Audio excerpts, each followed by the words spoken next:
আজ সকালবেলা গেছিলাম মায়ের কাছে, আর দোকানে যাওয়ার পর মা খেতে দিয়েছিল তরমুজ।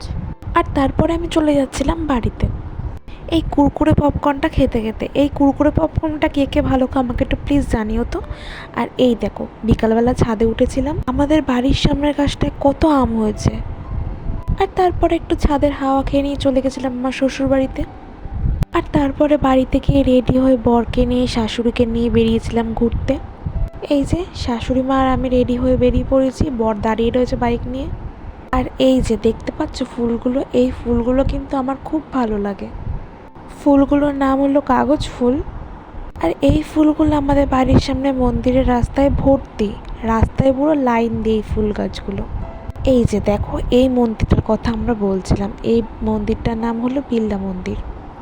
মন্দিরটা হলো একটি রাধাকৃষ্ণ মন্দির, বাকি অন্যান্য অনেক ঠাকুর আছে এর মধ্যে। সময় হলে একদিন আসবো, তোমাদের দেখাবো মন্দিরটা কেমন। বেরিয়েছিলাম আজকে ঘুরতে, কিন্তু আজকে ঘোরাই হয়নি জানো। যাচ্ছি এখন বাড়িতে।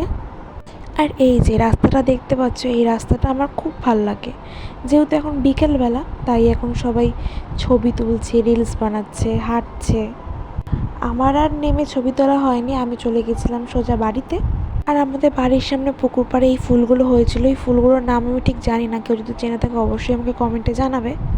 দেখতে খুবই সুন্দর। আর সন্ধেবেলা বাবা কাঁচা আম পাঠিয়েছিল, ফোন করে বলল রাস্তায় একটু আম নিয়ে যা। তাই গেছিলাম রাস্তায়, আর আমার শাশুড়ি মা আমগুলো নিয়ে বসে পড়েছে। আর তোমাদের বলছে দেখো আমগুলো কত বড়।